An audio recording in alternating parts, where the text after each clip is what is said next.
ورحمة الله. مرحبا بكم في القناة ديالي اسيا الوصال. كنتمنى تكونوا بخير وعلى خير. وصفة جديدة وفيديو جديد. وصفتنا اليوم ان شاء الله عصير صحي لذيذ وفيه الياف وممتاز، غيعجبكم بزاف. خليكم معايا نمشيو نشوفوا طريقة الاعداد والتحضير. اذا على بركة الله نبداو الوصفة ديالنا. غنجيبوا خلاط كهربائي.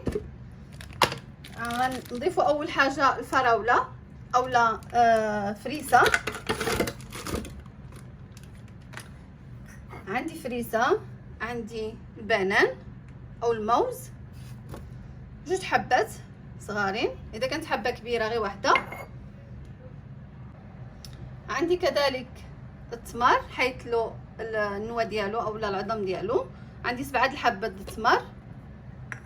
وعندي هنا شويه د اللوز الخضار، ما محمص ما والو، شويه د اللوز خضار اللي ماشي في الاستطاعه ديالو ماشي متوفر عنده يمكن له يستغنى عليه. الحاجه الثانيه اللي عندي هي الشوفان. غنعمل 3 معالق الشوفان،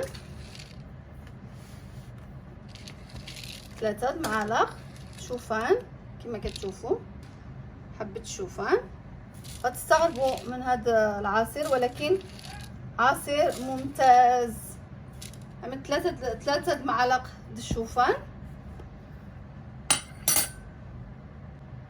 والشيء الاخير اللي عندي هو هذا بنكهه هذا بحال الدانون بنكهه الفراوله. اللي بغى يعمل دانون عادي اولا هذا بحال دانب كما كتشوفوا بحال دانب غنضيفوه باش يعطيني نكهه وصافي. وبهكذا كنكونوا سالينا. غنضيفوا الماء بسم الله وغنطحنوا المزيج كامل ونشربوا العصير بالصحه والراحه.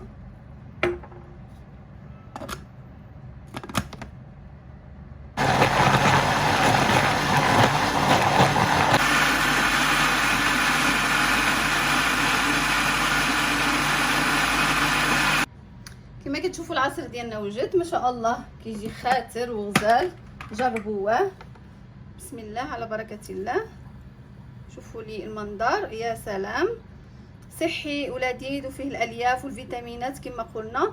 الواحد كيقايل صايم ضروري يشرب شي حاجه مفيده اللي غتعوض له الصيام النهار كامل. وكما قلنا فيه الشوفان، التمر، اللوز، البنان، ما فيه لا سكر لا حليب لا حتى شي حاجه. كاين الناس كيتعبى الحليب في الصيام، يعني ما كتقدرش تفرق الصيام بالحليب، لهذا هذا عملناه بالماء. كنتمنى يعجبكم وينال رضاكم. ما تنساوش الاشتراك في القناه والضغط على زر الجرس اللي باقي ما اشترك. كنشكركم على حسن المتابعه وان شاء الله نتلاقاو في وصفات اخرى باذن الله. رمضان كريم وكل عام وانتم بخير.